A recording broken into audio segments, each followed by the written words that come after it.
જન્મ જો ગયો આ લોકના પદાર્થો ભેગા કરવામાં જ, તો પસ્તાવો બહુ થાય. પસ્તાવો બહુ થાય. શું કરવા? કે મેં શાસ્ત્રોમાં નરકના વર્ણન સાંભળ્યા છે, એથી વધારે પીડાઓ પ્રેક્ટિકલ જગતમાં હું જોઉં છું.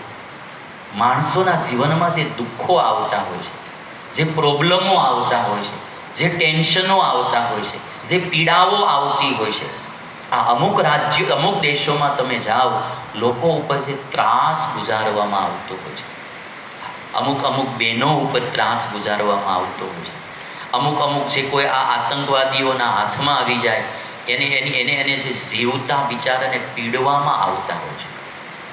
પગે દોરડા બાંધીને લાંબા લહ હોવાડ્યા હોય અને દોરડા ઉપર કેરોસીન નાખીને ધીરે ધીરે તાપ જવા દે, અને તાપ ધીરે ધીરે એના કપડા ઉપર કેરોસીન નાખતા જાય, હળગતા જાય. કેટલી વારે હળગીને મરે. એ માણાની પીડા કેવી થતી છે, તમે કોઈની કલ્પના કરો. ભાગવતના પંચમ સ્કંદમાં નરકનું વર્ણન આવે ને, ઝાંખું પડે એવું આપણને લાગે. છરીયું લઈને ધીરે એના હાથ પગ કાપી અને એને બાળ મારવામાં પીડવામાં આવે. છેલ્લે એના ગળાઓ કાપે. આવી પીડા. આ તો માણસની મેં કીધી એથી ભયંકર પશુ પક્ષીઓની. આજથી 2004માં જ્યારે હું અમેરિકા ગયો ત્યારે મને એક ભાઈએ સીડી આપેલી.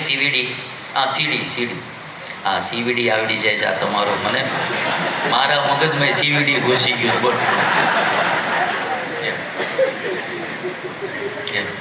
હમણાં એક દી પહેલાં મારે આવું થઈ ગયું, આજે પાછું આવું થઈ ગયું. એટલે સીડી આપી હતી. એનું ટાઇટલ હતું મીટ યોર મીટ. તમે જે માંસ ખાવ છો એને તમે મળો, કહેતા જો આ માંસ તમારું કઈ રીતે તૈયાર થાય છે. એમાં જે પશુ પક્ષીઓ ઉપર ત્રાસ ગુજારવામાં આવતો હોય માંસાહાર માટે, એને જીવતા પાંખું કાપવામાં આવતું હોય, જીવતા તળવામાં આવતા હોય, જીવતા શેકવામાં આવતા હોય, એની ચાંચું કાપવામાં આવતી હોય, પક્ષીઓની ગરદનો કાપવામાં આવતી હોય, જીવતું ચામડું ઉતારવામાં આવતું હોય. એ ત્રાસ તમે જુઓ ને ત્યારે આપણને એમ થાય કે આ નરકના વર્ણનો બધા સાખા પડે. એટલે ગુણાતીતાનંદ સ્વામી એક વાત કીધી, એ તેદી આપણને એવી લાગે કે આ ફોનાની વાત છે. સ્વામી કે કરોડ કામ બગાડીને મોક્ષ સુધારી.